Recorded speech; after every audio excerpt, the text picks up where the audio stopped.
Good evening and welcome back to 31 Horror Nights. It's October 2nd. Tonight's movie is The Lodge. I was too busy Five Nights at Freddying yesterday to bring this up, but one running theme I noticed when I was curating the list of movies this month is the idea of second chances. I'm sure this happened plenty of times in the past, but it did happen several times when I was looking through the list of movies this year. I always have an Excel spreadsheet or a Google Sheet spreadsheet where I'll list the movies, and one of the things that will be included with their information is the name of the director.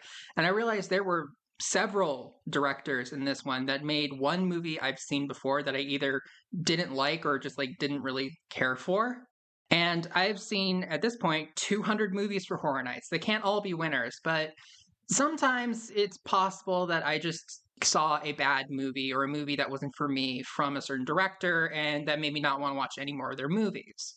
And today's movie is definitely an example of that. This movie was directed by the pair of Veronica Friends and Severin Fiala, which, if I remember correctly, is a aunt and nephew pair. Very interesting. And they have directed one other movie that I know of and that I saw for Horror Nights, and it was called Goodnight Mommy. And I did not like Goodnight Mommy at all. I think I gave it a 3 out of 10. And the rationale for that was very simple. The entire movie revolved around a plot twist that they gave away in 5 minutes. But I did hear about this movie, The Lodge, and I heard it was really good. And maybe it was just a bad example of a movie that wasn't for me. And they are really, really talented and make really clever movies. I'm trying, okay? I'm going to be watching an entire trilogy of movies this month just for the sake of giving two specific people a fair shake. The setup for The Lodge is actually a little bit similar to the setup for Goodnight Mommy. You got two kids and a quasi mother figure. In the first one, it was like a sort of absent mother type of person. In this one, it's a soon to be stepmother. And in this one, they're staying at a little cabin and they're snowed in. And there's something to do with the stepmother's past of being in a cult where everybody committed suicide except for her. The trailer was incredibly vague, which I will take any day of the week over a trailer that gives away too much. I'm going to give this movie a watch and tell you what I think. I hated that. I hated that more than I hated Goodnight Mommy. That movie just wasted my time. This one, I got mad watching it. I'm going to give The Lodge a 2 out of 10. I would not recommend this film to anybody. I don't really want to divide this into spoilers and non spoilers because the only thing I really want to talk about is the big spoiler, the big twist ending. I could talk about how there are good actors, there's some good scares, there's good cinematography for the first two thirds, but the ending was bad enough to negate all of that, so I'm not going to. I'm not going to string you along the way that this movie does. I suppose that is something I can give it over Goodnight Mommy. They didn't give away their twist right out the gate, but in this one, I just feel duped. I feel like bait and switch. They made me care about these characters, and then they revealed that these are some of the most reprehensible characters I've ever seen in a movie. One connection between this and Goodnight Mommy is the fact that the children are the villains of the movie. And the kids in the lodge are way worse than the kids in Goodnight Mommy. Kid in Goodnight Mommy, singular. Their mom and dad were going through a divorce, and obviously they weren't happy about that. They were very upset about that. And when the dad told the mom that he was going to get married to his new girlfriend, she blows her brain out with a gun. And even 6 months later, they still resent the new stepmother because, they feel like the dad is just replacing their dead mom. And they even blame her for what the mom did. I understood that. It wasn't right and it wasn't fair, but I understood that. What I don't understand is that instead of lashing out or breaking things or running away or anything that any normal kid would do, they decide to do this big elaborate plan to make the stepmother and the audience believe that all three of them died in a gas leak and they are trapped in purgatory and they need to repent or something in order to move on. They cut the power, so they're all freezing. They cut off all access to the outside world. They take her meds. They either kill her dog or let her dog run out into the cold and die. They play audio recordings of the sermons of the leader of that death cult that she's the only survivor of at night in order to mess with her head even more. They fabricate an obituary of all three of them, like with their pictures and like their dates and their cause of death.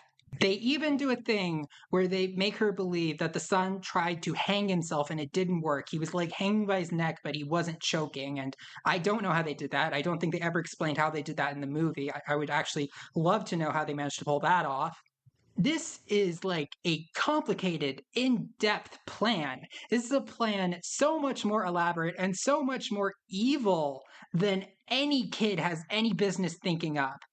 This is psychological torture and gaslighting. This is them doing everything in their power to absolutely break this woman's mind. And they are so surprised when it actually works. Like, I'm sorry, was that not what they were trying to do this whole time?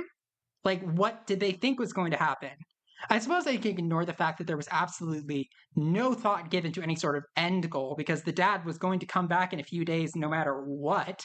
And even if she didn't end up like going crazy, she would tell him about it, obviously. Like that dumb part, I actually can write off and excuse with the fact that they're kids and kids are stupid and they can't really see long term the way that adults can. But also, just like, why? Really? They're doing all this horrible supervillain type stuff to this woman because they're mad at her replacing their mom. They had to suffer too. They also had to be in this cabin in the snow with no power. You can have some pretty evil villains in your horror movies, but the fact that one, the villains in this movie are kids, and two, they attempt to explain their actions, but the explanation they give does not line up. All I can assume is that these two people are like evil. I'm fine with the evil children trope in horror movies. There was this found footage movie called Home Movie where the whole thing was that the kids were evil, but they didn't try to explain away their actions. They kept that intentionally in the dark. Part of it was the shock of kids, like normally a lot more innocent than adults, doing such horrible things. But when this movie attempts to humanize and give context to the actions that were taken, and I don't think that they were like trying to have us feel sorry for them when they started being afraid of the monster that they created. But they've used the fact that these kids are scared and traumatized as something that we should be like focusing and caring about. Like, no, I don't care what happens to these kids. They're some of the worst characters I've ever seen in a movie. Let them suffer. But as bad as this is, they actually did manage to come up with an ending that made it so much worse because they're at the point where they're hiding from this stepmother who has completely lost her mind, thinking that they need to repent and sacrifice. And she's like burning herself, she's maiming herself like Saint Maud. And she like takes the gun and she puts it to her head. And this is right at the point where the dad actually comes back. And what I was expecting to happen was that she was going to shoot herself right in front of the kids, just like their mother did, except it wasn't in front of the kids with her. But like, yeah, they make a woman kill herself right in front of them. And they have to like lie about it. And they have to keep this guilt and shame with them for the rest of their lives. And maybe it gives them like a repentance complex or something like that. You know, some sort of idea of people receiving consequences for their own actions.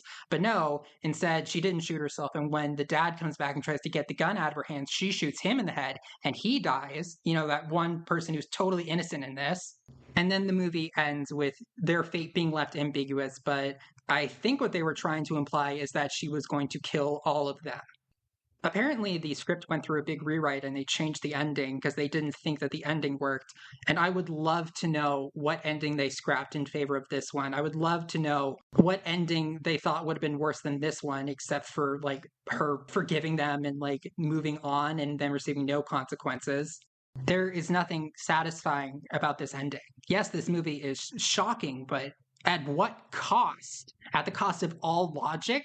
At the cost of having at all believable characters? At the cost of all drama and good human interaction and good acting that was in the first 2/3 of this movie?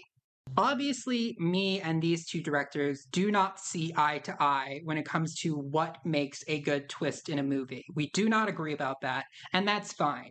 At least now I can confidently say that these directors make movies that are not for me. This was a movie where thinking about it actually kind of puts me in a bad mood. That's how much I hated this. The rationale I have for not giving it a 1 out of 10 is like my new benchmark for what would deserve a 1 out of 10 is The Mist, which is a movie that made my life worse the entire time I was watching it. I can't say that about this movie, so I guess there's that. But it's no better than that. Throw it in the same pile with Kill List and Killing of a Sacred Deer of movies that I absolutely hated. So, yeah, that's all I really have to say about The Lodge. I'll see you tomorrow.